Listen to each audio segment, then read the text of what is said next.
Hi friends, welcome to Shammi's kitchen. എല്ലാവർക്കും സുഖമാണല്ലോ. ഇന്നത്തെ നമ്മുടെ സ്പെഷ്യൽ എന്ന് പറയുന്നത് നല്ലൊരു സ്പൈസി ചില്ലി ഗാർലിക് ചട്നിയാണ്. ദോശ, ഇഡ്ഡലി, ചപ്പാത്തിയുടെ കൂടെയൊക്കെ വളരെ പെട്ടെന്ന് രുചികരമായിട്ട് തയ്യാറാക്കിയെടുക്കാൻ പറ്റുന്ന നല്ലൊരു സൈഡ് ഡിഷാണ് കേട്ടോ. അപ്പോൾ ഈ വീഡിയോ ഇഷ്ടമായാൽ ഇതൊന്ന് ലൈക്ക് ചെയ്യാനും കൂടെ തന്നെ സബ്സ്ക്രൈബ് ചെയ്യാനും ആ തൊട്ടടുത്ത് കാണുന്ന ബെല്ലൈക്കൻ്റെ ഓൾ മറക്കാതെ കൂടെ ഒന്ന് പ്രസ് ചെയ്തേക്കണേ. എന്നാൽ ശരി, ഇതെങ്ങനെയാണ് തയ്യാറാക്കുന്നത് വേഗം ഒന്ന് കണ്ടു നോക്കാം. ഇതിന് വേണ്ടിയിട്ട് ആദ്യം നമുക്ക് വേണ്ടത് മിക്സിയുടെ ചെറിയൊരു ജാറിലേക്ക് ഒരു 3 ടേബിൾ സ്പൂൺ നിറയെ മുളക് പൊടി ചേർത്ത് കൊടുക്കാം. ഇത് അത്യാവശ്യം നല്ല എരിവ് കുറഞ്ഞിട്ടുള്ള മുളക് പൊടിയാണ്. നല്ല എരിവുള്ള മുളക് പൊടിയാണെന്നുണ്ടെങ്കിൽ ഒരു 2 ടേബിൾ സ്പൂൺ അളവിൽ ചേർത്താൽ മതിയാവും. ഞാനിപ്പോൾ 3 ടേബിൾ സ്പൂൺ നിറയെ ചേർക്കുകയാണ്.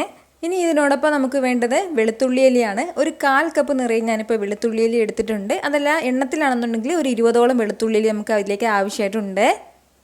കൂടെ തന്നെ ഒരു 5 ചെറിയുള്ളിയും കൂടി. ഇനി ഇതിനോടൊപ്പം വേണ്ടത് കുറച്ച് കറിവേപ്പിലയും കൂടിയാണ്. കറിവേപ്പിലയും ചേർത്ത് കൊടുത്തിട്ട് നല്ലതുപോലെ തന്നെ നമുക്കൊന്ന് അരച്ചെടുക്കാം. വെള്ളം ഒന്നും ചേർക്കേണ്ട ആവശ്യമില്ല. വെള്ളം ചേർക്കാതെ നമുക്കൊന്ന് അരച്ചെടുക്കാവുന്നതാണ്. ഇതുപോലെ നന്നായിട്ട് ഞാനിതൊന്ന് അരച്ചെടുത്തിട്ടുണ്ട്, വെള്ളമൊന്നും ചേർക്കാതെ. ഇതുപോലെ വെളുത്തുള്ളിയുടെ ചെറിയ ചെറിയ കഷ്ണങ്ങളൊക്കെ ഉണ്ടാവും. അപ്പോൾ ഈ ഒരു രീതിക്ക് വേണം കേട്ടോ ഒന്ന് അരച്ചെടുക്കാനായിട്ട്. ഞാനിപ്പോൾ ഇതുപോലെ ചെറിയൊരു കടായി ഒന്ന് അടുപ്പത്തേക്ക് വെച്ചിട്ടുണ്ട്. അതൊന്ന് ചൂടായി വരുന്ന സമയം ഇതിലേക്ക് നമുക്ക് ഒരല്പം നല്ലെണ്ണ ചേർത്ത് കൊടുക്കാം. ഒരു 3 ടേബിൾ സ്പൂൺ അളവിൽ എണ്ണ ചേർക്കണം കേട്ടോ. ഇതിന് കുറച്ച് എണ്ണ കൂടുതലായിട്ട് വേണം. നല്ലെണ്ണയിൽ തയ്യാറാക്കുമ്പോഴാണ് കേട്ടോ ഇത് കൂടുതൽ ടേസ്റ്റി ആയിട്ടുള്ളത്. അതല്ലാന്നുണ്ടെങ്കിൽ വേറെ എണ്ണയും നമുക്ക് ഉപയോഗിക്കാവുന്നതാണ്. എണ്ണ ഒന്ന് ചൂടായി വരുന്ന സമയം ഇതിലേക്ക് നമുക്ക് 1 ടീസ്പൂൺ അളവിൽ കടുക് ചേർത്ത് കൊടുക്കാവുന്നതാണ്. നമ്മുടെ കടുകെല്ലാം ഒന്ന് പൊട്ടി തുടങ്ങുമ്പോഴത്തേക്കും ഒരല്പം കറിവേപ്പില ചേർത്ത് കൊടുക്കാം. കറിവേപ്പില ഒന്ന് പൊട്ടി തുടങ്ങുമ്പോഴത്തേക്കും ഇതിലേക്ക് നമ്മുടെ വെളുത്തുള്ളി കൂട്ടി ചേർക്കാവുന്നതാണ്. ചേർത്ത ഉടനെ തന്നെ നന്നായിട്ട് നമുക്ക് എല്ലാം കൂടി ഒന്ന് മിക്സ് ചെയ്ത് കൊടുക്കാം. മീഡിയം ഫ്ലെയിമിൽ നിന്ന് ഒരല്പം കൂടി കുറച്ച് വെച്ചിട്ട് വേണം നമ്മളിതെല്ലാം ഒന്ന് ചെയ്തെടുക്കാനായിട്ട്.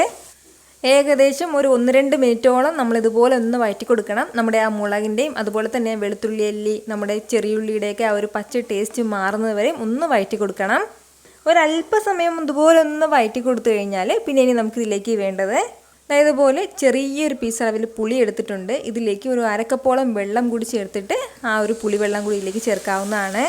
ഇനി നമുക്കിതിന് ഇത്രയും ആവശ്യമായിട്ടുള്ള കുറച്ച് ഉപ്പും കൂടി ചേർത്ത് കൊടുക്കാം. ഫ്ലെയിം ഒന്ന് മീഡിയത്തിൽ വെച്ച് കൊടുത്തിട്ട് നല്ല രീതിക്ക് തന്നെ നമുക്കൊന്ന് ഇളക്കി യോജിപ്പിച്ച് കൊടുക്കാവുന്നതാണ്. നന്നായിട്ട് ഒന്ന് മിക്സ് ചെയ്ത് കൊടുക്കാം. ഇനി ഇത് നല്ലതുപോലെ ഒന്ന് തിളച്ച് വരട്ടെ. നമുക്ക് എത്രത്തോളം ഗ്രേവി വേണമോ അതിനനുസരിച്ചിട്ട് നമുക്ക് ഇതിലേക്ക് വെള്ളം വെക്കാവുന്നതാണ്. അപ്പോൾ ഈ ഒരു ഗ്രേവി നമ്മൾ കുറച്ചൊന്ന് വറ്റിച്ചെടുക്കണം കേട്ടോ. നന്നായിട്ട് നമ്മുടെ എണ്ണയെല്ലാം ഒന്ന് തെളിഞ്ഞ് വരണം. ആ ഒരു സമയമാണ് നമ്മുടെ കറക്റ്റ് പെർഫെക്റ്റ് ആയിട്ടുള്ള നമ്മുടെ സ്പൈസി ചില്ലി ഗാർലിക് ചട്നി റെഡിയാവുന്നത്. നമ്മളിതിൻ്റെ ഫ്ലെയിം തീരെ കുറച്ച് വയ്ക്കേണ്ട ആവശ്യമില്ല. ഒരു മീഡിയം ഫ്ലെയിമിൽ വെച്ചിട്ട് നമ്മൾ ചെറുതായിട്ടൊന്ന് വറ്റിച്ചെടുത്താൽ മതിയാവും. എണ്ണയൊക്കെ ഒന്ന് പിരിഞ്ഞ് വരട്ടെ.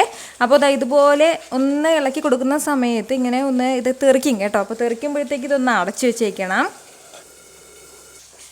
ഒരല്പസമയം ഞാനിതൊന്ന് ഇളക്കി കൊടുത്ത് നമ്മുടെ ആ ഗ്രേവി എല്ലാം ഒന്ന് വറ്റിച്ച് ഈ ഒരു രീതിക്ക് ഞാനിതൊന്ന് കുറുക്കി എടുത്തിട്ടുണ്ട് കേട്ടോ. അപ്പോൾ ഈ ഒരു കൺസിസ്റ്റൻസിയിലാണ് ഞാനിപ്പോൾ തയ്യാറാക്കി എടുത്തിട്ടുള്ളത്. ഇത് ഇത്രയും തന്നെ മതിയാവും. ഇനി ഇതിനോടൊപ്പം ലാസ്റ്റിൽ നമുക്ക് ചെറിയൊരു പീസ് അളവിൽ ശർക്കരയും കൂടി ചേർത്ത് കൊടുക്കാം. ഞാൻ എപ്പോഴും ഒരല്പം ശർക്കരയും കൂടി ചേർത്തിട്ടാണ് നമ്മുടെ ഈ ചില്ലി ഗാർലിക് ചട്നി തയ്യാറാക്കി എടുക്കാറുള്ളത്. അതല്ല നിങ്ങൾക്കിപ്പോൾ ശർക്കര ചേർക്കുന്നത് താല്പര്യം ഇല്ലയെന്നുണ്ടെങ്കിൽ നമുക്ക് സ്കിപ്പ് ചെയ്യാവുന്നേ ഉള്ളൂ, വേറെ പ്രശ്നമൊന്നുമില്ല. ശർക്കര ചേർക്കുമ്പോഴത്തേക്കും ഈ ആ ഒരു എരിവും വെളുത്തുള്ളിയുടെ ആ ഒരു ടേസ്റ്റും ഒക്കെ നന്നായിട്ടൊന്ന് ബാലൻസ് ചെയ്ത് കൊടുക്കും കേട്ടോ. അതിന് വേണ്ടിയിട്ടാണ്. ഏകദേശം ഒരു 2-3 ആഴ്ച വരെ നമുക്കിത് ഫ്രിഡ്ജിൽ സ്റ്റോർ ചെയ്യാൻ പറ്റുന്നതാണ് കേട്ടോ. നമുക്ക് ഇഷ്ടമുള്ള എന്തിൻ്റെ കൂടെ വേണമെന്നുണ്ടെങ്കിലും ഇത് നമുക്ക് സൈഡ് ഡിഷായിട്ട് എടുക്കാവുന്നതാണ്. ഞാൻ പറഞ്ഞതുപോലെ ദോശയുടെയോ ഇഡ്ഡലിയുടെയോ ചപ്പാത്തിയുടെ കൂടെയൊക്കെ നല്ല ബെസ്റ്റ് കോമ്പിനേഷനാണ്. ഉറപ്പായിട്ടും ഇതുപോലെ നിങ്ങളൊന്ന് തയ്യാറാക്കി നോക്കണം കേട്ടോ. ട്രൈ ചെയ്ത് നോക്കുന്നവരൊക്കെ മറക്കാതെ നിങ്ങളുടെ ഫീഡ്ബാക്ക് കൂടി എനിക്കൊന്ന് അറിയിച്ചേക്കണം. കാരണം നിങ്ങളുടെ ഫീഡ്ബാക്ക് കാണുമ്പോഴായിരിക്കും അത് മറ്റുള്ളവർക്കും തയ്യാറാക്കി നോക്കണം എന്നുള്ളൊരു പ്രചോദനം ഉണ്ടാകുന്നത്. എത്ര എളുപ്പത്തിലും രുചികരമായിട്ടാണല്ലേ നമ്മൾ തയ്യാറാക്കി എടുത്തിട്ടുള്ളത്. അപ്പോൾ ഇത് ഇഷ്ടമായാൽ ഇതൊന്ന് ലൈക്ക് ചെയ്യാനും കൂടെ തന്നെ നിങ്ങളുടെ ഫ്രണ്ട്സിനും ഫാമിലിക്കും എല്ലാവർക്കും ഇതൊന്ന് ഷെയർ കൂടി ചെയ്ത് കൊടുത്തേക്കണം.